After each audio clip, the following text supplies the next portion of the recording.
로마서 2장 5절에서 10절까지 보겠습니다. 다만 내가 내 강팍함과 뉘우치지 아니하는 마음에 따라 진노의 날 곧 하나님의 의로운 심판이 나타나는 그날에 닥칠 진노를 내게 쌓아 올리는도다.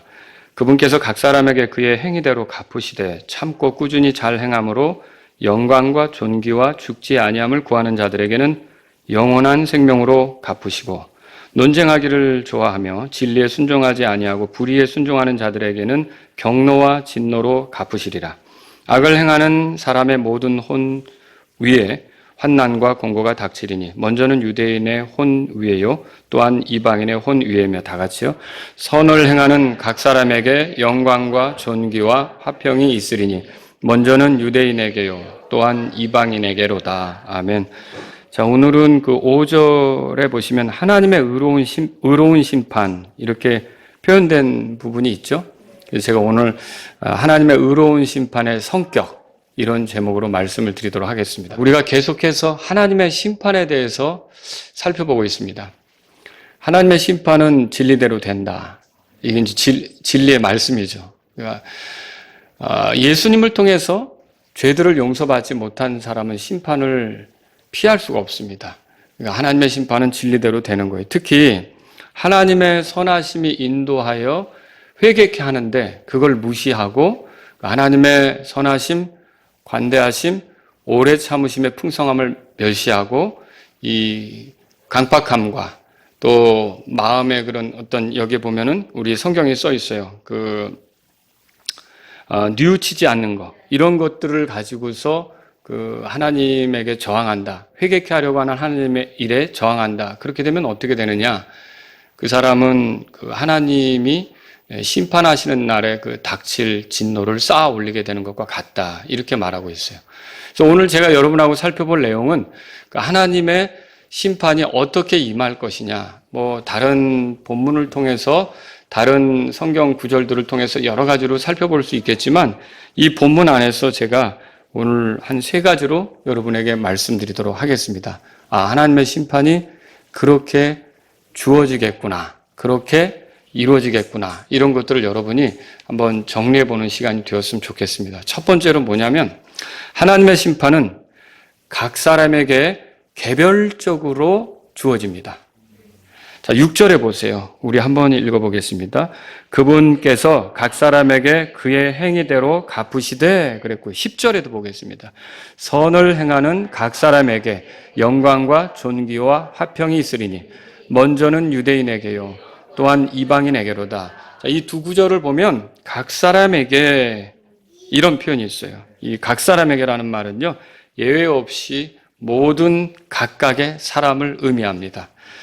자, 유대인이든 이방인이든 상관없습니다. 하나님의 심판은 각각의 사람에게 개별적으로 임한다. 그렇게 말할 수 있는 거죠. 자, 여기 9절에 보겠습니다. 9절도 우리 읽어보죠. 악을 행하는 사람의 모든 혼 위에 환난과 공고가 닥치리니 먼저는 유대인의 혼 위에요. 또한 이방인의 혼 위에며 그랬어요. 9절에서 주목해야 될 것은 모든 혼. 이 모든 혼이란 말이에요. 이게 뭘 얘기합니까?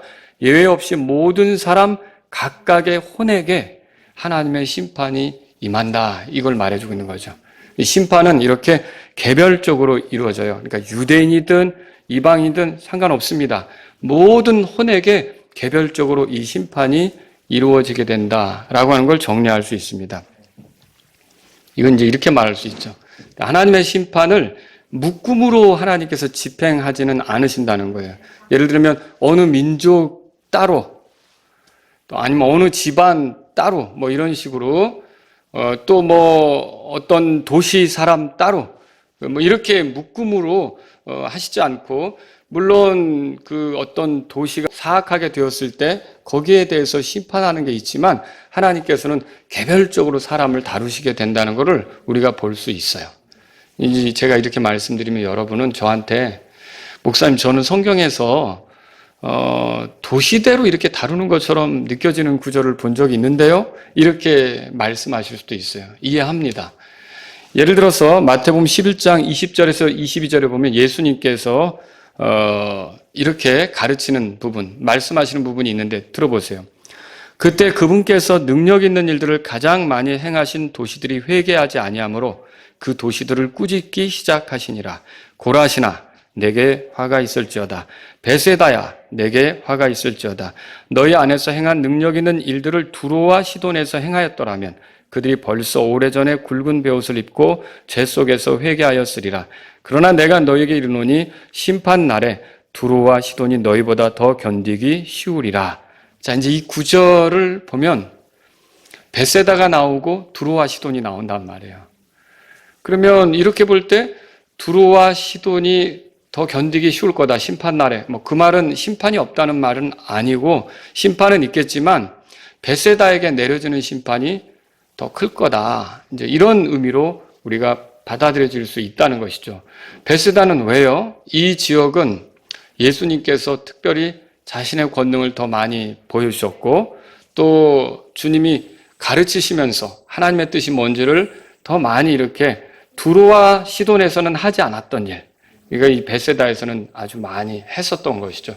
그렇기 때문에 주님께서 이렇게 두로와 시돈이 심판 날엔 너희보다 더 견디기 쉬울 거다. 그러면 베세다는 엄청난 심판을 당하게 될 거라는 말이죠. 더 극심하게.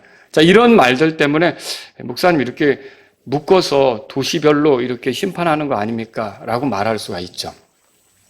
그런데 여러분 요한복음 1장에 보면 44절에 빌립이라는 사람이 나오는데 빌립이 어디 출신인지 읽어보신 적 있으십니까? 빌립은 베세다 출신이에요. 성경에 이렇게 써 있어요. 빌립은 안드레와 베드로의 도시인 베세다 출신이요. 그러면 베세다 출신이 빌립만 아니라 또 누구도 있습니까? 안드레, 그리고 베드로. 이 사람들이 다 베세다 출신이란 말이죠. 그럼 만약에 묶음으로 도시를 거기에 살던 사람은 다 심판한다 그러면 어떻게 되겠어요? 베드로도 안드레도 빌립도 다 심판받아야 되는 거 아닙니까? 그런데 그 도시가 끔찍한 심판의 위기에 직면한 건 맞지만 어때 그 도시 안에서 빌립이나 베드로, 안드레는 건진받은 거 아닙니까? 구원받은 거 아닙니까? 이렇게 보면 심판이라고 하는 것은 개별적으로 이렇게 주어진다는 것을 알 수 있는 거죠. 또 구약에서 예를 찾을 수가 있어요. 주께서 소돔이라는 도시를 멸망시키려고 할 때 그 계획을 아브라함에게 들려주십니다. 그런데 그 계획을 딱 듣는 순간 아브라함의 머릿속에 떠오르는 인물이 있는 거예요. 롯이죠. 그래서 그 롯 때문에 이런 말씀을 주님께 드립니다. 들어보세요. 주께서 이런 식으로 행하여 의로운 자들을 사악한 자들과 함께 죽이시는 것은 결코 있을 수 없으며 의로운 자들을 사악한 자들처럼 여기시는 것도 결코 있을 수 없나이다. 온 땅의 심판자께서 의롭게 행하여야 하지 아니하리까. 이 말이 무슨 뜻이에요? 그러니까 사악한 자들을 심판한다고 그 속에 있는 의로운 자까지 죽이면 그걸 어떻게 의로운 심판자라고 우리가 그분에 대해서 말할 수 있겠습니까? 이런 거 아닙니까? 그래서 결국은 주께서 소돔을 심판할 때 그러면 여러분 베드로가 쓴 글을 읽어보니까 베드로후서 2장 7절에는 그 롯에 대해서 그 의로운 롯 그렇게 했어요. 그러면 그 의로운 롯은 소돔이 멸망할 때 같이 죽은 겁니까? 같이 멸망한 겁니까? 아니었죠. 구출되었단 말이에요. 그럼 뭐예요? 그 도시가 사악해서 그 도시를 심판하시는 것은 맞지만 그래도 그 속에서 의로운 사람이 있다면 구출해 주셨다는 거죠. 베세다나 가버나움에서도 마찬가지겠죠. 하나님께서는 이렇게 어떤 도시에 집중적으로 그 악이 있어서 다루시긴 하지만 그럼에도 불구하고 심판은 개별적으로 이루어진다. 이걸 우리가 정리할 필요가 있는 거죠. 자, 또 다른 예를 보겠습니다. 크고 흰 왕자 심판. 들어보셨죠? 이건 성경을 찾아보죠. 계시록 20장 11절에서 15절까지 보려고 합니다. 자, 제가 읽습니다. 15절에서는 우리 같이 읽어보고요. 또 내가 크고 흰 왕자와 그 위에 앉으신 분을 보니 땅과 하늘이 그분의 얼굴을 피하여 물러가고 그것들의 자리가 보이지 아니하더라. 자, 여기서 중요한 건 크고 흰 왕자 그렇게 돼 있어요. 그래서 여기서 심판자가 심판하기 때문에 지금 제가 설명하려는 그런 심판을 크고 흰 왕자의 심판 그렇게 부를 수가 있습니다. 자, 이제 옛날 개혁 성경대로 한다면 백보자 심판 그렇게 말할 수가 있겠죠. 12절, 또 내가 보매 죽은 자들이 작은 자나 큰 자나 할 것 없이 하나님 앞에 서 있는데 책들이 펴져 있고 또 다른 책이 펴져 있으니 곧 생명책이라. 죽은 자들이 자기 행위들에 따라 책들에 기록된 그것들의 근거하여 심판을 받았더라. 아니, 죽으면 그냥 끝나는 게 아니라 죽은 자들이 반드시 심판을 받을 때가 있다고 성경이 말하고 있어요. 그리고 그것도 자기들의 행위들에 따라, 각각 자기들의 행위들에 따라 심판을 받는다. 13절, 바다가 자기 속에 있던 죽은 자들을 내주고 또 사망과 지옥도 자기 속에 있던 죽은 자들을 넘겨주매 그들이 각각, 이렇게 돼 있어요. 그들이 각각 자기 행위들에 따라 심판을 받았고, 그렇게 심판이 개별적으로 이루어지는 거죠. 사망과 지옥도 불호수에 던져졌더라. 이것은 둘째 사망이니라. 15절 다 같이요. 누구든지 생명책에 기록된 것으로 드러나지 않는 자는 불호수에 던져졌더라. 자, 이 크고 흰 왕자의 심판은 구원받은 자들을 심판하는 겁니까? 구원받지 못한 자들을 심판하는 것입니까? 구원받지 못한 자들을 심판하는 자리예요. 이 구원받지 못한 자들을 여기서 심판하는 거예요. 그런데 이때 그들이 어떻게 심판받는가? 그들이 행한 행위들에 따라 각각, 그러니까 무슨 말이에요? 개별적으로 그들이 심판을 받는다는 것을 우리가 이 성경을 통해서 알 수 있는 거죠. 누구든지 그 말도 주의해서 볼 필요가 있고요. 자, 그리고 그리스도의 심판석에 대해서 보죠. 고린도후서 5장 보세요. 고린도후서 5장 10절입니다. 우리 같이 한번 읽어보겠습니다.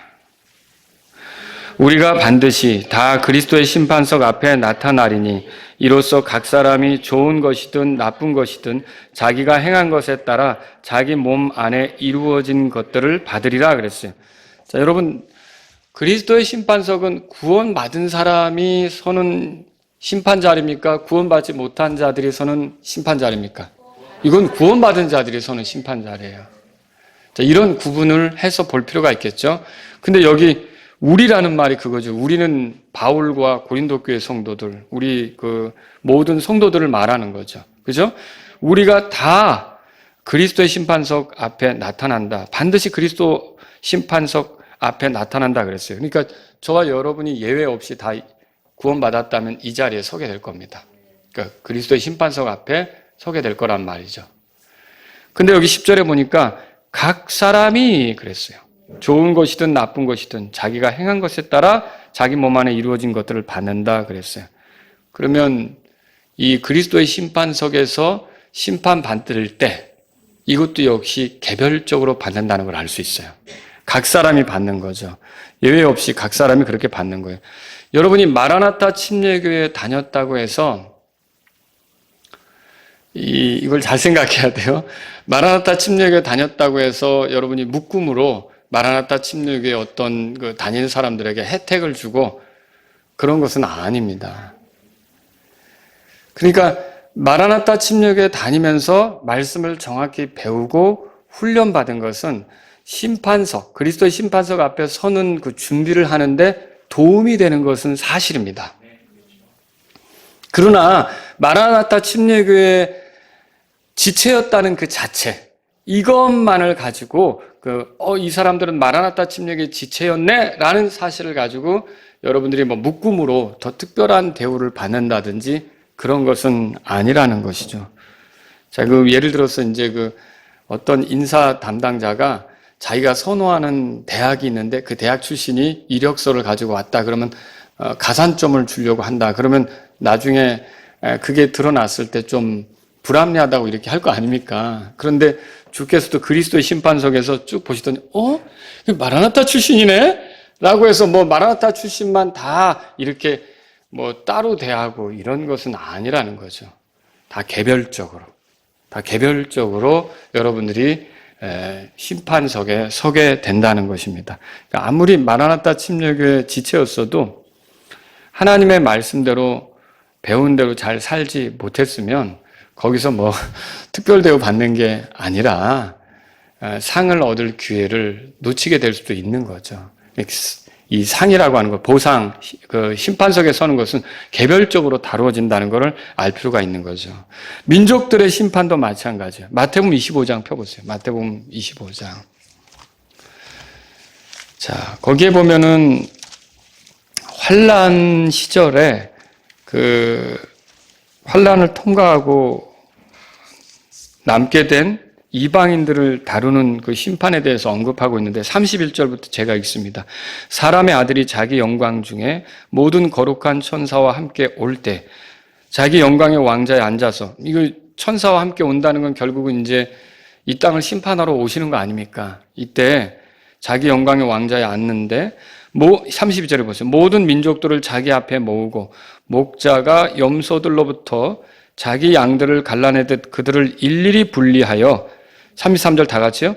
양들은 자기 오른편에 두되 염소들은 왼편에 두리라, 그렇게 말했어요. 모든 그리스도인들이 주님을 만나기 위해서 공중으로 올라간 뒤에 이 지상에는 환란이 진행되겠죠. 유대인과 적그리스도는 평화조약을 맺을 것이고, 그런데 성전도 짓고요. 근데요, 그 환란 중간에 가서 적그리스도가 성전 제사를 폐지하게 하겠죠. 폐지하게 만들고, 그리고 자기를 경배하도록 사람들을 선동하겠죠. 근데 그때 유대인들이 야, 이거 우리가 잘못했구나. 이 자는 그리스도가 아니다. 이걸 깨닫고 오래전에 이 땅에 2000년 전에 오셨던 그 나사렛 예수가 그리스도시구나. 이거를 깨닫게 되고 이스라엘 유대인들이 말이죠. 뿔뿔이 흩어져 도망 다니게 되는 거예요. 근데 그때 이제 이런 일이 벌어집니다. 유대인들을 고소하고 가두는 일에 적극적인 사람들이 있는 거고, 적그리스도가 왜냐하면 유대인들을 탄압할 거거든요. 핍박할 거거든요.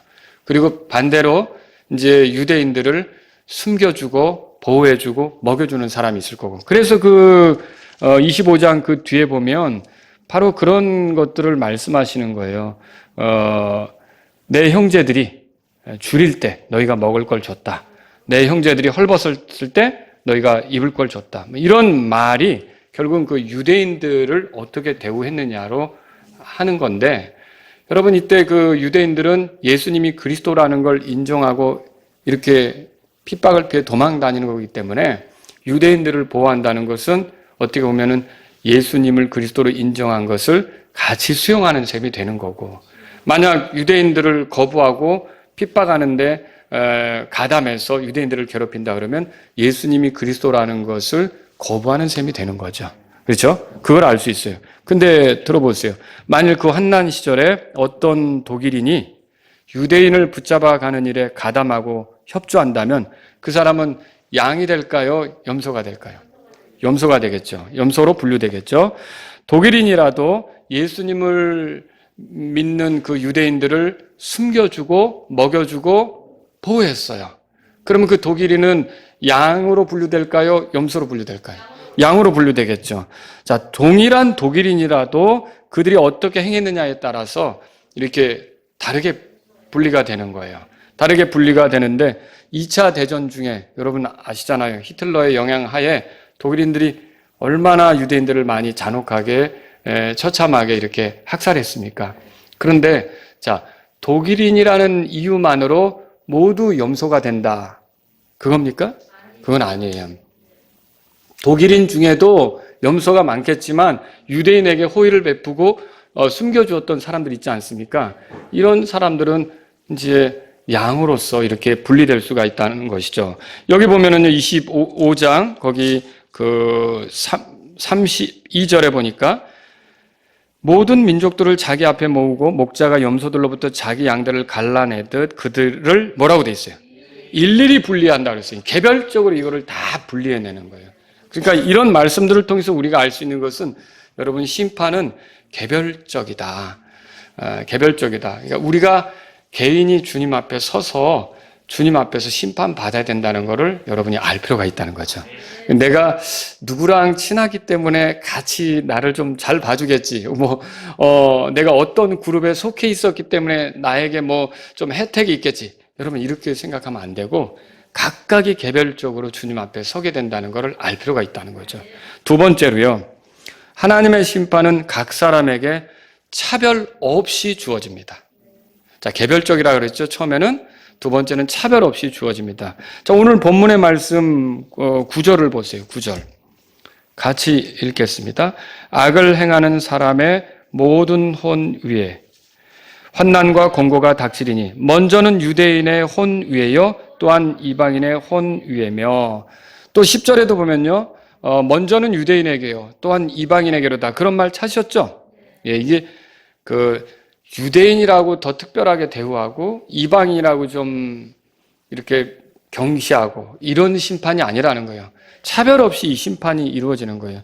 유대인들은 아브라함의 후손이라는 이유로 하나님께서 자기들을 좀 뭔가 특별하게 대우해 주실 거라고, 심판석에서도 죄인을 다루는 심판석에서든지 그리스도의 심판석에서든지 말하자면 하나님이 심판하실 때 자신들을 유대인이라는 이유로 특별히 대우해 주실 거라는 생각을 하는데 그렇지 않다는 거예요. 유대인이든 이방인이든 모든 혼 위에 그리고 모두에게 똑같이 이렇게 차별 없이 심판이 주어지는 거죠. 오늘날 우리가 킹제임스 성경을 사용하고 있어요. 그런데 이런 킹제임스 성경을 사용하고 있다는 것이 킹제임스 성경을 사용해 보지 못한 그런 사람들보다 하나님께서 더 특별하게 대우해 주시는 그런 조건이 되는 것인가? 여러분 어떻게 생각하세요? 킹제임스 성경을 사용한다는 것은 복입니다. 어떻게 보면 적법하게 경주할 수 있는 그런 준비를 갖춘 거기 때문에. 그렇지 않습니까?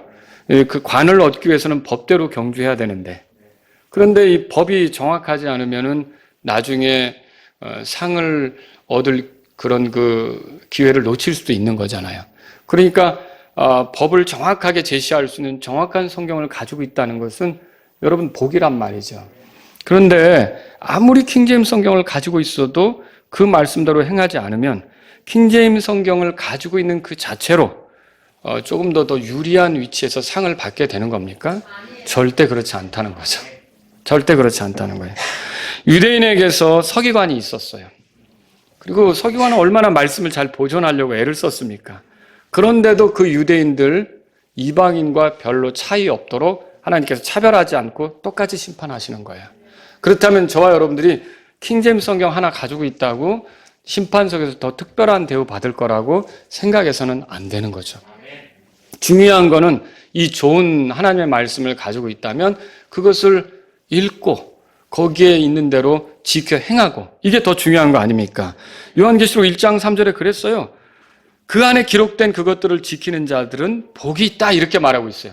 그러니까 단지 좋은 성경, 변개되지 않은 성경 이거 가지고 있다고 해서 여러분이 그리스도의 심판석에서 그 가지고 있는 자체로 특별 대우를 받는다, 상을 받는다 아니라는 거죠. 이 좋은 성경을 가졌으면 가진 대로 그 말씀대로 살아가려고 했을 때 여러분이 그 효과를 아주 보게 되고 정말 그 심판석에서 상 받는 그런 일이 생기겠죠. 그러니까 이거는요, 우리가 하나님의 심판이라고 하는 거 차별 없이 이루어진다, 이걸 알 필요가 있는 것입니다. 여러분, 그러니까 킹제임스 성경을 가지고 있는 것은 그렇지 못한 사람보다 복이에요, 복. 이게 뭐가 같으냐면 기독교 집안에서 태어난 것, 우리 아이들, 불교도 집안에서 태어난 것과는 다르게 복이에요, 복. 그러나 킹제임스 성경을 가지고 있어도 그 말씀대로 살지 않으면 그게 소용없잖아요. 기독교 집안에 태어났어도 본인이 예수님을 믿지 않고 거부한다 그러면 그거 소용이 있습니까? 소용없는 거죠. 그 같은 원리라는 거예요. 그러니까 하나님은 어떤 혜택을 주는 거는 맞지만 뭔가 유익을 누리고 그 유익을 통해 더 좋은 결과물이 얻도록 기회를 주는 건 맞지만, 그러나 그 유익을 선용하지 않고 하나님께 주신 그 기회들을 하나님의 영광을 위해 돌려드리지 않는다면 그게 아무것도 심판석에서는 그 효력을 미치지 못한다는 거죠. 그 특별한 대우를 받도록 어떤 위치에 세워주는 것은 아니라는 겁니다. 다만 여러분과 제가 좀 두려운 부분이 뭐냐면은 알아야 될 게 더 많은 기회를 줬을 때 더 엄격하게 심판하는 부분이 있다는 거죠. 지금 이 우리가 읽은 9절이나 10절에서 먼저는 유대인 이렇게 말해요. 왜 먼저는 유대인 이렇게 얘기하느냐는 거죠. 사실 유대인에게 하나님께서 많은 기회를 주셨잖아요. 성경도 주셨고, 대언자도 주셨고, 절기도 주셨고, 성전도 주셨고, 많은 것들을 주셨잖아요. 그런데도 그들이 결국은 믿지 않았다. 하나님이 회개케 하는 것을 멸시하면서 마음의 강팍함을 가지고 뉘우치지 않는 마음으로 이렇게 했다. 그러면 하나님께서 그것에 대해서는 더 엄격하게 다루시는 부분이 있다는 거죠. 여러분, 그 예를 우리가 성경에서 보잖아요. 고라신, 벳세다, 가버나움. 아까 얘기했잖아요. 더 많은 권능을 보여줬는데 그렇게 하지 않았다. 회개하지 않았다. 믿지 않았다. 그러면 두로와 시돈보다 더 어렵게 된다는 거죠. 더 어렵게 된다는 거죠. 여러분, 성경에서 배나 더 지옥 자식이 된다는 말 읽어보셨습니까? 그게 나오는 거예요. 마태복음 23장에 보면은 배나 더 지옥 자식. 그냥 지옥 자식이 아니라 배나 더 지옥 자식. 서기관과 바리새인들에 대해서. 그들은 성경을 연구했고 성경을 필사했고 성경대로 살아야 된다고 가르쳤고 또 그걸 실행하겠다고 바리새인들이 움직였단 말이에요. 그런데 서기관과 바리새인들이 개종자 하나를 얻으려고 이리저리 산을 넘고 강을 넘고 이렇게 열심을 다해서 사람을 얻으면 2배나 더 지옥 자식이 되게 한다고 그렇게 말하고 있어요. 이게 무서운 거라는 거죠. 하나님께서 기회를 주셨는데 그걸 선하게 말하자면 반응하지 못하고 이렇게 강팍함으로 뉘우치지 않는 마음으로 이렇게 대하게 된다면 정말 더 엄격한 심판이 주어지게 된다는 거죠. 그래서 어떤 면에서는 교회를 아예 모르고 지옥 간 사람보다 교회를 다니면서 복음 듣고 그리고 또 회개하라고 이렇게 계속 초청을 듣고 그리고 옆에서 예수님 믿으면서 행복하게 이렇게 기쁨 속에 살아가는 사람들을 눈으로 보면서도 끝까지 회개하지 않고 죽은 사람이 정말 더 엄격하게 이렇게 다뤄질 것을 우리가 심판 때 엄격하게 다뤄질 것을 생각해 볼 수 있다는 것이죠. 그런 것 빼고는 모두 하나님은 차별 없이 다 누구나 이렇게 심판하시는 것을 우리가 볼 수 있다. 이렇게 정리할 수 있습니다. 세 번째로는요, 하나님의 심판은 이것도 굉장히 중요한데 제가 첫 번째 뭐라 그랬죠? 개별적으로. 두 번째는요, 차별 없이. 세 번째는요, 각 사람의 행위대로 이렇게 심판한다고 되어 있어요. 6절에 보세요. 6절. 로마서 2장 6절. 같이 읽겠습니다. 그분께서 각 사람에게 그의 행위대로 갚으시되, 자, 그의 행위대로 갚는다고 되어 있어요. 이게 사도 바울 개인적 의견입니까? 이거 하나님의 뜻입니다. 그러니까 성경 전체 일맥으로 흘러가는 것이 바로 이거예요. 하나님이 심판하실 때 행위대로 심판한다는 거예요. 어떻게 행동했느냐에 따라서 심판한다는 거죠. 예를 들어보죠. 예레미야 25장 14절에 하나님께서 이렇게 말씀하십니다. 내가 그들의 행위대로 또 그들의 손이 행한 대로 그들에게 갚아주리라. 하나님이 말씀하셨어요. 또 마태복음 16장 27절에 예수님이 이렇게 말씀하셨어요. 사람의 아들이 자기 아버지의 영광 중에 자기 천사들과 함께 올 것이요. 그때 그가 각 사람에게 그의 행위대로 갚아주리라. 예수님도 심판하실 때 어떻게 심판하신다고요? 각 사람의 행위대로. 여러분 욥기 34장 11절에 보면 엘리후라는 사람이 있는데 욥의 친구들 중에 좋은 자로 나선 사람이 있었지만 엘리후만 못했잖아요. 근데 이 엘리후가 뭐라 그랬냐면 이렇게 말했어요. 그분께서 사람의 행위대로 그에게 갚으시고 각 사람이 자기의 길들에 따라 얻게 하시느니라. 그러면 이 엘리후도 뭘 얘기한 거예요? 모든 사람이 심판받는 것은 그들의 행위에 따라 그렇게 심판받는 거다. 하나님이 그렇게 심판하실 거다라고 말씀하신 거죠. 시편 62편 12절에서 다윗은 이렇게 말합니다. 오 주여, 긍휼도 주께 속하였사오니 주께서는 각 사람에게 그의 행위대로 갚으시나이다. 그러니까 다윗도 하나님이 사람을 심판하실 때 뭘 보고 심판하신다고 말하는 거예요? 각 사람의 행위대로 심판하신다라고 지금 말하고 있는 거죠. 잠언 24장 12절에 뒷부분에서 솔로몬은 이렇게 말합니다. 그분께서 각 사람의 행위대로 각 사람에게 보응하지 아니하시겠느냐. 역시 솔로몬도 행위대로 심판한다는 걸 말하고 있고요. 이사야서 59장 18절 앞부분에 이사야는 이렇게 말합니다. 그들의 행위대로 그분께서 그대로 갚으시되. 이사야도 하나님이 심판하시면 행위대로 심판한다고 말하는 거죠. 베드로전서 1장 17절 앞부분에도 베드로가 이렇게 말하죠. 사람들의 외모를 중시하지 아니하시고 각 사람의 행위대로 심판하시는 아버지라고 말했어요. 그러니까 베드로는 하나님을 각 사람의 행위대로 심판하시는 아버지 이렇게 불렀던 거예요. 자, 이 모든 구절의 공통점이 뭡니까? 하나님이 심판하시는데 각 사람의 행위대로 심판하신다. 이렇게 말하고 있는 거죠. 그 심판하는 데 있어서 이렇게 행위가 중요한 문제가 되는 거예요. 어떻게 살았는지.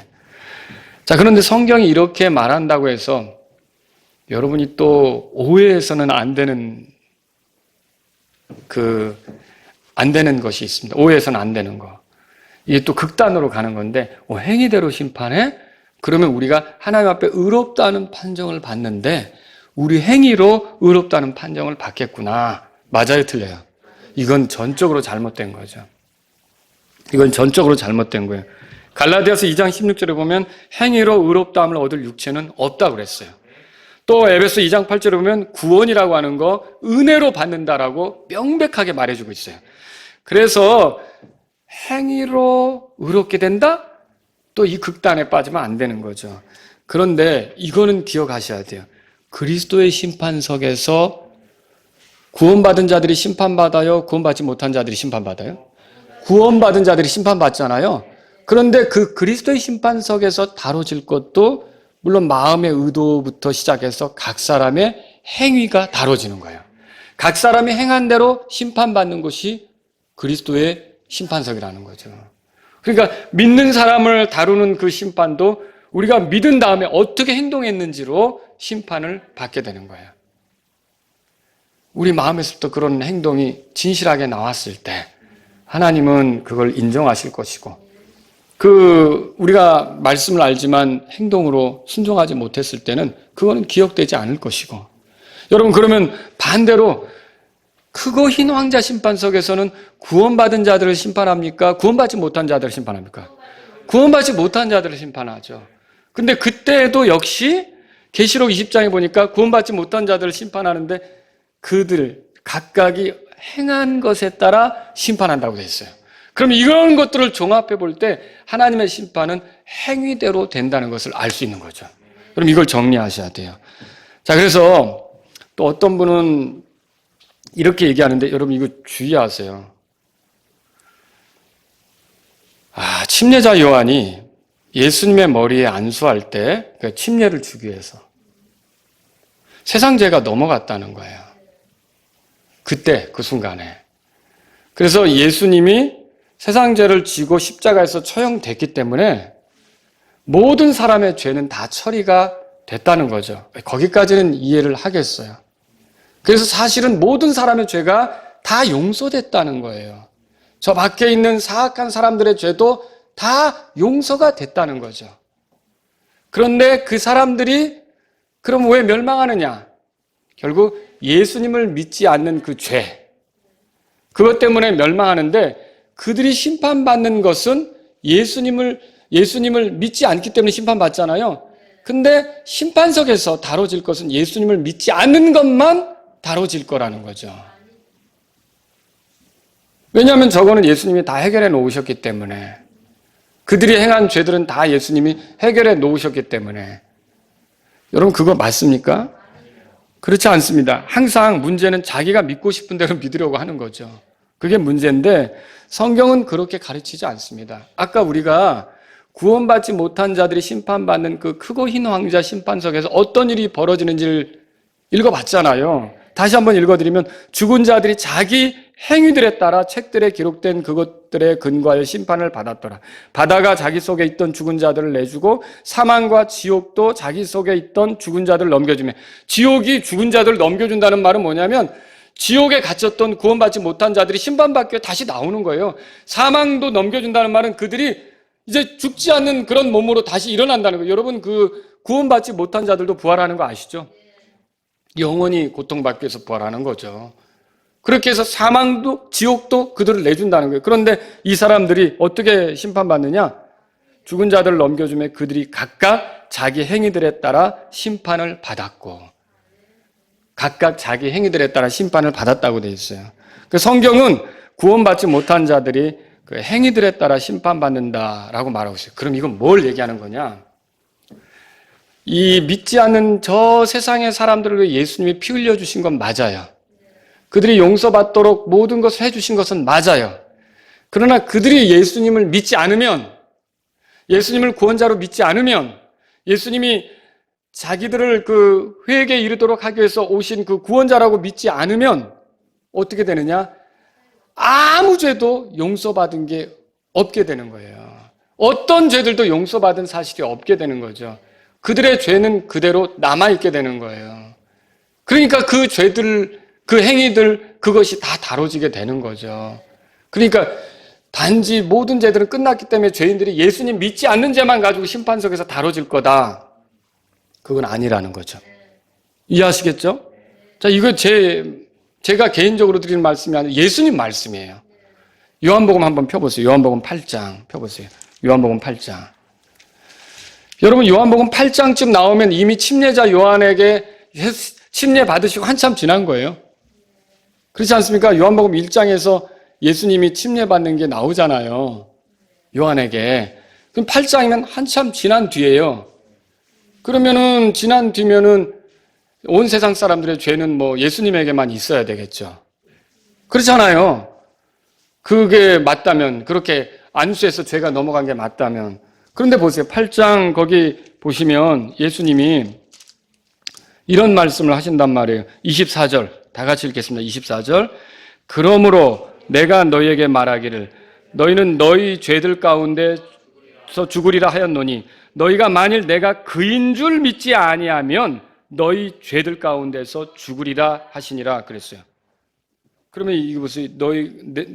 내가 그인 줄 믿지 아니하면 그게 뭐예요? 이제 처음부터 계신 그분, 우리를 구원하러 오신 그분, 그 메시아로서 그리스도로서 그분을 알지 아니하면, 그분을 믿지 아니하면 어떻게 된다는 거예요? 너희 죄들 가운데서 죽는다고 돼 있어요. 그러면 죄들 가운데서 죽는다. 죄가 아니고 죄들이라고 성경이 또 표현해주고 있어요. 그러면 예수님을 믿지 않은 그 죄 한 가지의 죄가 아니라 그들이 살아오면서 지은 죄들 있잖아요. 그 죄들 가운데서 죽는다는 말이죠. 그러면 이 예수님을 믿지 않는 사람들의 죄들, 간음이든지 거짓말이든지 사악한 거라든지 이런 모든 그런 그 뭐 폭력이라든지 그 성경에서 말하는 그 열거된 그 죄들을 있잖아요. 많은 거. 이런 것들을 하면서 살았을 그 사람들이 예수님을 믿지 않으면 그 죄들 중에 용서된 게 있는 거예요? 없는 거야? 아무것도 없는 거예요. 믿지 않으면. 그냥 그래서 죄들 가운데 죽는다라고 말하고 있는 거예요. 그러니까 그들은 여전히 죄들 가운데 있는 거고요. 그 죄들은 예수님을 믿지 않는 그런 것으로 인해서 하나도 용서된 게 없으니까 모든 그 악한 행위들에 대한 그 가운데서 죽어 나중에 그걸로 심판을 받게 된다는 거죠. 근데 여러분이 예수님을 믿으면 어떻게 돼요? 모든 죄들이 용서됩니다. 우리가 어떻게 부족하게 살았든지 어떻게 어리석게 이렇게 행동했든지 하나님을 기쁘시게 하지 못한 모든 행위에 대해서 하나님이 우리를 묻지 않게 되는 거죠. 그러니까 우리가 지옥으로 들어가지 않게 되는 거예요. 그런데 이제 구원받은 이후로 우리는 잘 살아야겠죠. 그죠? 왜냐하면 그리스도의 심판석에서는 또 우리가 어떻게 행했느냐 이것이 다뤄질 것이기 때문에. 그래서 예수님을 믿지 않으면 죄들이 그저 남아있고 그 죄들로 인해 심판을 받게 된다는 것을 보여준다는 거죠. 하나님의 심판은 오늘 말씀에서처럼 개별적이고 차별이 없으며 사람이 그 행한 대로 이렇게 주어지는 게 하나님의 심판입니다. 구원받지 못한 사람은 그가 유대인이었든지 뭐 이방인이었든지 아니면 교회를 좀 다녔든지 아니면 기독교 미션 스쿨을 다녔든지 그런 건 중요하지 않습니다. 기독교 집안에서 태어나서 살아왔든지 그런 거 중요하지 않습니다. 정말로 중요한 것은 뭡니까? 예수님을 내 구주로 믿었느냐? 예수님을 내 구주로 받아들였느냐? 이게 정말 중요한 거죠. 예수님을 구주로 받아들인 사람은 죄인을 심판하시는 그 심판에서 예수님이 이미 심판을 당하신 거기 때문에 그가 심판받을 필요가 없게 된다는 거예요. 예수님이 나의 죄 때문에 죽으시고 부활하신 것을 믿으시라는 거죠. 그게 십자가에서 이루어진 거죠. 완벽하게 죄값이 거기서 지불되었고 다 이루었다. 예수님이 그렇게 말씀하셨던 거예요. 그래서 이제 예수님을 믿으면 다시는 죄들을 위해 헌물을 드릴 필요가 없는 거고 완벽하게 죄 용서가 이루어지는 거죠. 자, 그럼 구원받은 사람은 또 생각해 볼 필요가 있죠. 제가 지금 구원받지 못한 사람에 대해서 말씀드렸지만 부모가 기독교인이었다, 침례교회 다녔다, 킹제임스 성경 읽었다, 다 심판을 준비하기 위해서 좋은 환경인 것은 틀림없어요. 그게 복이 되는 환경이죠. 그러나 그 자체만을 가지고 우리가 그리스도의 심판석에서 어떤 유익을 누리거나 그렇게 되는 거, 그랬어? 기독교 집안에서 자랐어? 그럼 더 좀 특별하게 대우해주지. 이런 것은 아니라는 거죠. 모든 각 사람은 중요한 게 뭡니까? 하나님의 말씀을 읽고 그 말씀대로 살며 교회도 성경 기록대로 섬기면서 바르게 신앙생활하는 것이 필요하다는 거죠. 그렇게 했을 때 결국 그리스도께서 기억하시는 일들이 된단 말입니다. 우리의 행위는 우리의 구원에 영향을 미칩니까? 영향 미치지 못합니다. 우리는 은혜로 구원받는 거지 행위로 구원받는 게 아니에요. 그런데 구원받은 이후에 행위는 우리가 받게 될 심판, 그것에 영향을 미칩니까? 예, 영향을 미칩니다. 이게 이제 중요한 거예요. 그래서 여러분이 알아야 돼요. 하나님의 심판은 반드시 있어요. 구원받지 못한 자만이 아니라 구원받은 자들에게도 차별 없이 심판이 있어요. 자, 우리는 개별적으로 주님 앞에 서야 될 준비를 해야 하는 거예요. 근데 정말 중요한 건 뭐냐? 이 심판이 우리가 어떻게 행했느냐에 따라서 주어지는 거죠. 자, 이제부터 우리가 우리의 행위도 잘 가져가야겠다는 생각이 이제 드십니까? 여러분, 우리가 그리스도의 심판석에 설 준비를 하면서 하루하루 살아가는 그리스도인들이 될 수 있기를 바랍니다. 기도하겠습니다. 오늘 이 말씀을 들으신 여러분 가운데 우리 다 같이 일어서시겠습니다. 하나님 아버지, 제가 은혜로 구원받았습니다. 행위로 구원받지 않았습니다. 그러나 구원받은 이후에 내 행위에 대해서 하나님이 심판하신다는 것을 알 때 이제 내가 선한 행위에 열심을 내는 사람이 되기를 원합니다. 이런 분이 있다면 기도하십시오. 하나님 아버지, 제 자신이 주님으로부터 누리게 된 복이 있습니다. 우리 부모가 기독교인이었습니다. 제가 침례교회를 다녔습니다. 킹제임스 성경을 알았습니다. 이 복이 헛되지 않도록 이런 것들을 잘 사용해서 정말 주님 만날 준비를 잘 하기를 원합니다. 이런 분이 있다면 기도하십시오. 그래서 내 나머지 삶은 구원받은 자로서 그리스도의 심판석에 설 준비를 하면서 가기를 원합니다. 이런 분이 있다면 기도하십시오.